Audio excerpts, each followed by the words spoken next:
열왕기하 23장 21절 23장에서부터 21절에서부터 30절까지 읽겠습니다. 23장 21절 다 같이 한 목소리로 크게 읽겠습니다. 열왕기하 23장 21절입니다. 21절. 네. 21절 같이 읽겠습니다. 시작. 왕이 뭇 백성에게 명령하여 이르되 이 언약책에 기록한 대로 너희 하나님 여호와를 위하여 유월절을 지키라 하매 사사가 이스라엘을 다스리던 시대부터 이스라엘 여러 왕의 시대와 유다 여러 왕의 시대에 이렇게 유월절을 지킨 일이 없었더니 23절 요시야 왕 8째 해에 예루살렘에서 여호와 앞에 이 유월절을 지켰다. 이어가 또 유다 땅과 예루살렘에 있는 신접한 자와 점쟁이와 드라빔과 우상과 모든 가증한 것을 다 제거하였으니 이는 대제사장 hil기야가 여호와의 성전에서 발견한 책에 기록된 율법의 말씀을 이루려 함이라. 요시야와 같이 마음을 다하며 뜻을 다하여 힘을 다하여 모세의 모든 율법을 따라 여호와께로 돌이킨 왕은 요시야 전에도 없었고 후에도 그와 같은 자가 없었더라. 그러나 여호와께서 유다를 향하여 내리신 그 크게 타오르는 진노를 돌이키지 아니하셨으니 이는 므낫세가 여호와를 경노하게 한 그 모든 경노 때문이라. 여호와께서 이르시되 내가 이스라엘을 물리친 것 같이 유다도 내 앞에서 물리치며 내가 택한 이 성 예루살렘과 내 이름을 거기에 두리라 한 이 성전을 버리라 하셨더라.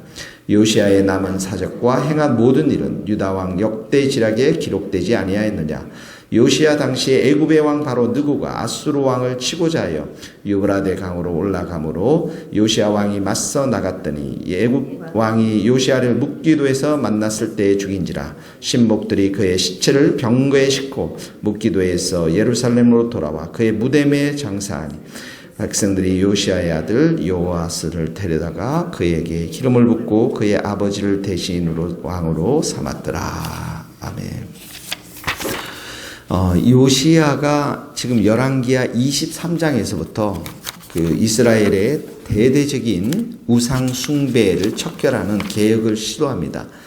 열왕기하 23장 12절을 보면은 이렇게 나와 있어요. 유다와 여러 왕 아하스의 타락 지붕에 세운 제단들, 또 므낫세가 여호와의 성전 두마당에 세운 제단들을 왕이 다 헐고 거기서 빻아내려서 그것들을 가루를 기드론 시내에 쏟아버리고 14절 보세요. 열왕기하 23장 14절 왕이 또 석상들을 깨트리며 아세라 목상들을 찍고 사람의 해골로 그것을 채웠더라. 15절 또한 이스라엘에게 범죄한 느바의 아들 여로보암이 베들에 세운 제단과 산당을 왕이 헐고 또 그 산당을 불사르고 빻아서 가루를 만들며 또 아세라 목상을 불살랐더라. 19절에 보면 전에 이스라엘 여러 왕이 사마리아 각 성읍에 지어서 여호와를 경노하게 한 산당을 요시야가 다 제거하여 하되 베들에서 행한 모든 일대로 행하고 또 거기 있는 산당의 제사장들을 다 제단 위에서 죽이고 사람의 해골을 제단 위에서 불사르고 예루살렘으로 돌아왔더라. 그러니까 뭐 아세라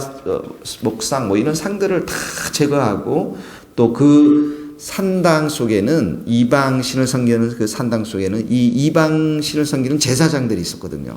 제사장들을 죽이고 다 그렇게 했어요. 그러니까 뭐 엄청난 정말 대대적인 종교 개혁을 이루었는데 그리고 나서 21절에 보니까 유월절을 지키라. 예, 그 다음에 23절에 보니까 여호와 앞에 이 유월절을 지켰더라. 거기 밑줄을 긋고 여러분들이 1번이라고 적어놓으면 좋겠어요. 그러니까 유월절이 뭡니까? 하나님의 구원의 역사를 그들이 기억하고 찬양 드리는 거죠. 출애굽 때 마지막 그 예수님 그 하나님께서 애굽의 장자들을 다 치게 함으로 인해서 결국은 이제 출애굽 시키는데요. 그때 하나님의 전능한 능력의 손들을 구원의 손들을 찬양하고 기뻐하는 것이죠. 그 유월절을 지키면서 하나님께 경배를 드렸습니다. 자, 24절에 보니까 다 나왔죠. 요시야가 유다 땅 예루살렘 보이는 신접한 자와 점쟁이 드라빔 우상 모든 가정한 것을 다 어떻게 했다고요? 제거하니라. 거기다 밑줄을 걸고 2번이라고. 거기에 2번입니다.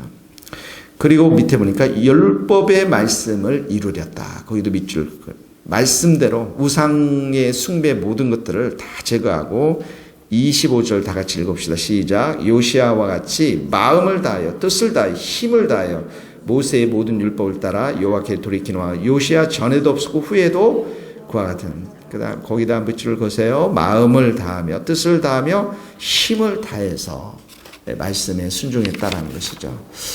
그러니까 요시아가 어마어마한 왕이었어요. 전무후무한 왕이었어요. 하나님을 기쁘시게 하는 왕이었어요. 그러면 여러분 입장에서 어떻게 해요? 하나님께서 요시아를 축복할까요, 안 할까요? 요시아를 축복하겠죠. 또 요시아의 기도를 또 들어줄까요, 안 들어줄까요? 들어주시겠죠. 그런데 아주 26절을 우리 한번 읽어봅시다. 26절, 27절 말씀. 그러나 이렇게 나옵니다. 그러나 같이 읽읍시다. 시작. 여호와께서 유다를 향하여 내리신 그 크게 타오르는 진노를 돌이키지 아니하셨으니 이는 므낫세가 여호와를 경노하게 한 그 모든 경노 때문이라.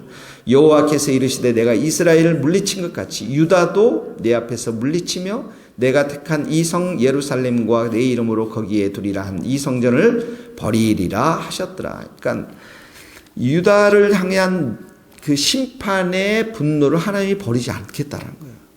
그렇게 요시아가 우상 숭배를 다 척결하고 했는데도 왜 그렇습니까?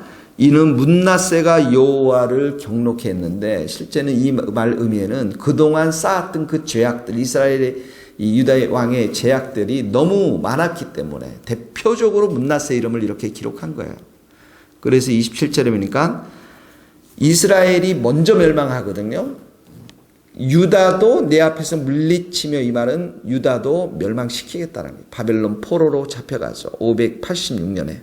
그 다음에 이 성전도, 하나님 성전을 얼마나 사랑합니까? 백성들이 가서 예배 드리는 건데 그 성전도 어떻게 내가 버릴 것이다, 이렇게 말씀하시는 거죠.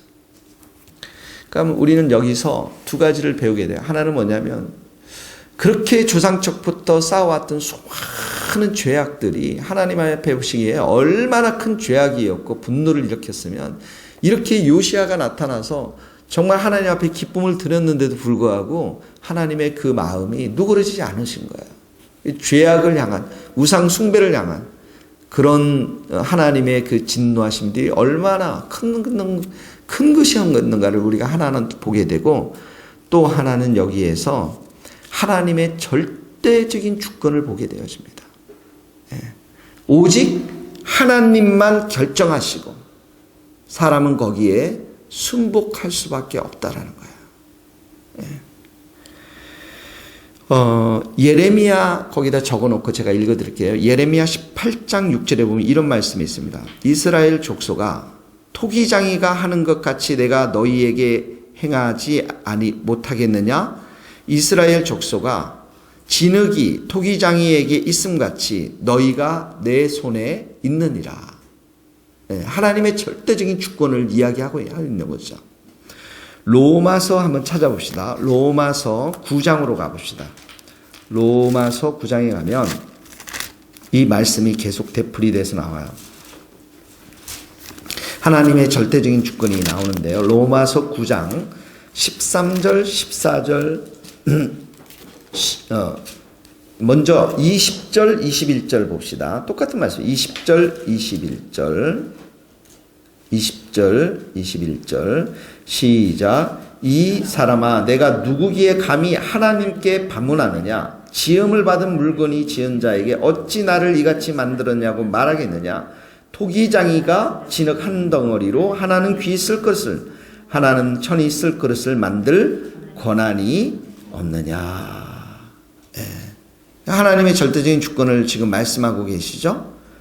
하나님께서 결정하시고 하나님께서 선택하시고 하나님께서 뜻을 정해서 이루어 가시는 그 어느 누구도 그 하나님의 뜻에, 하나님의 절대적인 주권을 건드릴 수 없는 그런 것이 여기에 나와 있습니다. 13절 한번 봅시다. 9장 13절입니다. 9장 13절 같이 읽어봅시다. 시작. 기록된 바 내가 야곱은 사랑하고 에서는 미워하였다. 하나님의 조건을 말하는 거예요. 야곱을 선택하는 걸 말하는 거죠. 14절입니다. 계속. 그런즉 우리가 무슨 말을 하리요? 하나님께 불의가 있느냐? 그럴 수 없느니라. 하나님께 말할 수 없다라는 것입니다. 15절 말씀 시작. 모세에게 이르되 내가 긍휼히 여길 자를 긍휼히 여기고 불쌍히 여길 자를 불쌍히 여기리라 하셨으니. 자, 그러니까 하나님 여기서 보면은 우리에게 정말 토기장이처럼 절대적인 주권을 가지고 어떻게 합니까? 아브라함을 찾아가잖아요. 아브라함이 우상 숭배를 했던 사람이잖아요. 그대로 선택하잖아요. 이스라엘 백성을 선택하지 않습니까? 마리아에게 찾아가서 일방적으로 선택하지 않습니까? 절대적인 주권을 가지고. 그러니까 우리가 야곱을 선택하신 하나님, 또 에스를 미워하시는 하나님, 블레셋을 심판하시는 하나님, 아수르를 심판하시는 하나님, 이런 하나님의 절대적인 주권에 대해서 우리가 왈가왈부할 수 없다라는 것입니다. 우리가 할 수 있는 것은 순종, 순복밖에 할 수 없다라는 것이죠. 그러므로 오늘 이 말씀 생각하면서 내가 긍휼히 여길 자를 긍휼히 여기고 불쌍히 여길 자를 불쌍히 여긴다. 하나님 오늘도 우리를 불쌍히 여겨주시고 우리를 선택하시고 우리를 택하여 주시는 하나님 감사합니다. 하나님의 절대적인 주권과 뜻 앞에 순복하는 우리가 되게 하여 주시옵소서. 이렇게 기도할 수 있기를 바라겠습니다. 같이 함께 기도하겠습니다. 하나님 아버지 감사합니다. 오늘도 참으로 이 유다 땅에 수많은 죄악으로 인해서 심판할 수밖에 없는 하나님의 절대적인 주권, 정말 요시야가 그렇게 하나님께 기쁨을 드리는 많은 일들을 행했음에도 불구하고 죄에 대해서 심판하시는 하나님의 절대적인 주권들에 대해서 배웠습니다. 하나님 진흙을 가지고 마음대로 토기를 만들 수 있는 토기장이 되신 그 하나님께서 정말 야곱을 선택하시고 에서를 미워하시는 아브라함을 선택하시는 이스라엘 백성을 선택하시는 또 우리를 예수 그리스도 안에서 선택하시는 하나님의 절대적인 주권을 보며 하나님 감사와 찬송과 영광을 올려드립니다. 하나님 앞에 우리가 입술을 다물고 하나님의 그 절대적인 주권 앞에 순종하며 순복할 수 있는 겸손한 마음을 주시고 오늘도 우리가 기도할 때 하나님 우리를 불쌍히 여겨 주십시오. 우리 가정을 불쌍히 여겨 주시고 우리 교회를 불쌍히 여겨 주시옵소서. 이렇게 기도할 수 있는 우리 모두가 될 수 있도록 도와주옵소서. 감사를 드리며 예수님의 이름으로 기도하오며 지금은 우리 주 예수 그리스도의 은혜와 하나님의 크신 사랑과 성령님의 교통하심이 우리 모든 성도들 선교사님들 머리 위에 이제로부터 영원토록 함께 하시기를 간절히 축원하옵나이다. 아멘.